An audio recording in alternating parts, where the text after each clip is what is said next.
Voilà pourquoi il n'y a que en Jésus on parle de la foi. Quand on quitte Jésus là, on parle de croyance. Et j'aimerais choquer quelqu'un ce matin. Il y a la différence entre la croyance et la foi. Il y a la différence entre la croyance et la foi. Dis ça à ton voisin.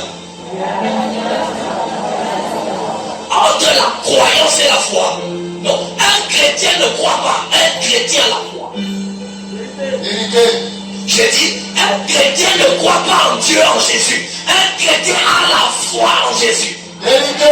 Parce que croire, c'est la pensée des hommes. Mais la foi, c'est la parole de Dieu qui est Dieu.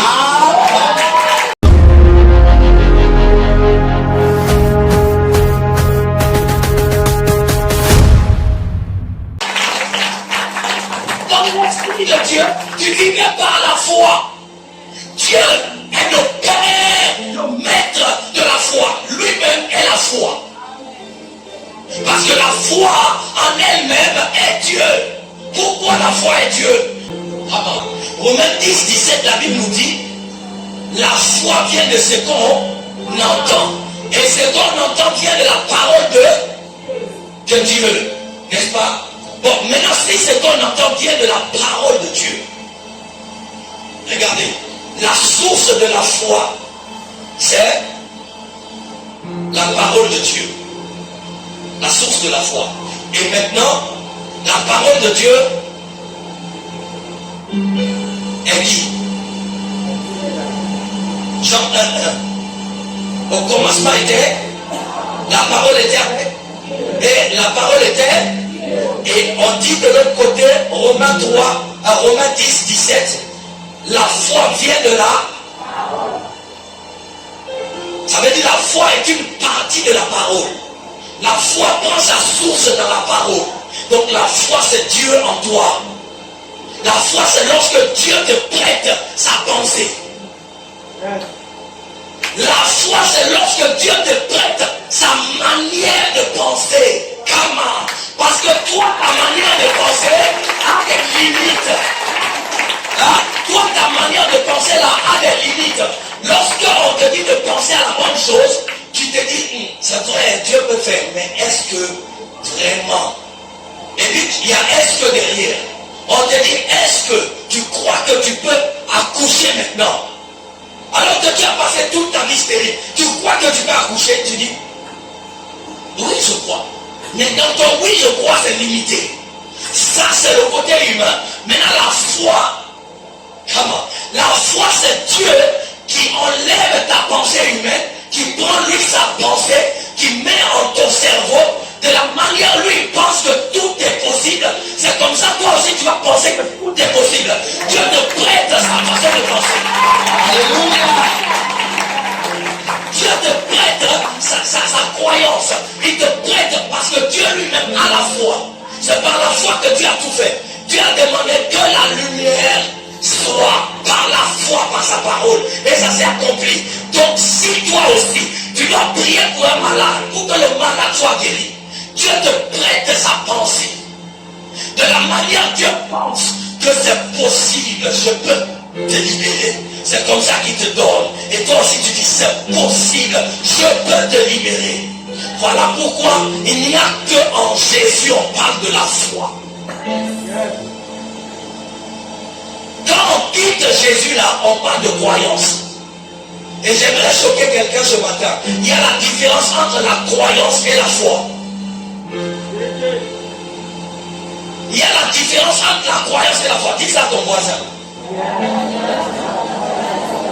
Entre la croyance et la foi. Non, un chrétien ne croit pas. Un chrétien a la foi. J'ai dit, un chrétien ne croit pas en Dieu, en Jésus. Un chrétien a la foi en Jésus. Parce que croire, c'est la pensée des hommes. Mais la foi, c'est la parole de Dieu qui est Dieu. Croire, c'est la pensée des hommes. Mais lorsque quelqu'un a la foi, c'est Dieu même qui entre en lui, qui opère. Il n'est plus lui-même. Il est Dieu incarné. Amen. Croire, ça c'est les hommes. C'est leur langage. Je crois. Mais Dieu, lui, ne croit pas. Il a la foi absolue. Oh. Jean chapitre 11, que nous dit les Écritures? La Bible déclare, et lorsque Jésus vint devant le tombeau de Lazare, il voit Marie et Marthe, les sœurs de Lazare, de pleurer. Il dit quoi, Marie et Marthe? Ne vous ai pas dit que si vous croyez, vous verrez la gloire de Dieu? Quel verbe Jésus a utilisé là-bas? Le verbe croire. Il dit à Marie et Marthe, je vous ai déjà dit que si vous croyez, vous verrez la gloire de Dieu.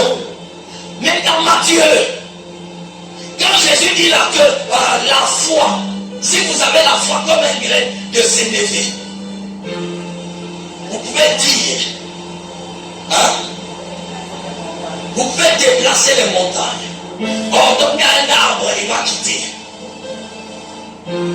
Si vous avez la foi, vous verrez ce que j'ai fait et plus que ce que j'ai fait. Waouh! De l'autre côté, il dit, si vous croyez, vous allez voir les miracles de Dieu.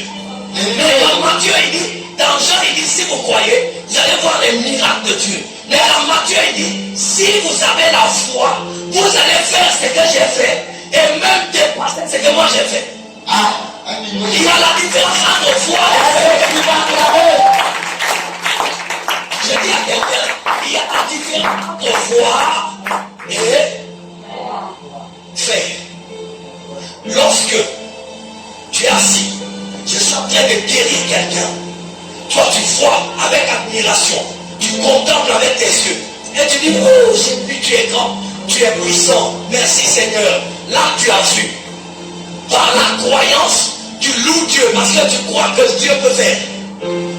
Mais quand je t'appelle maintenant, je dis la personne, la vôtre, faut la guérir. Pose-lui la main et qu'elle soit guérie. Là, tu seras incapable de guérir la personne. Pourquoi? Parce que là, ce qui t'avait permis d'acclamer quand j'ai guéri quelqu'un, c'était la croyance. Mais maintenant, ce qui te manque, qui fait que tu ne peux pas guérir une personne malade, c'est la foi, ce n'est pas la croyance. Tu crois déjà que Jésus est capable, mais parce que la foi te manque, tu ne peux pas guérir quelqu'un.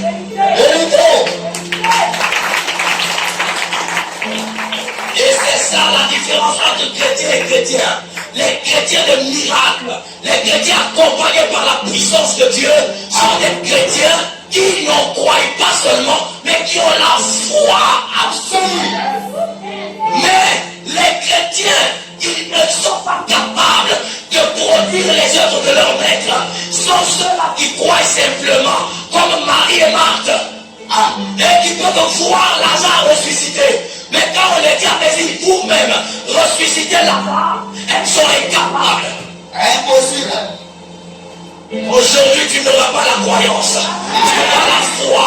Je dis, tu n'auras pas la croyance. Tu auras la foi. La croyance est partie. Mais la foi demeure.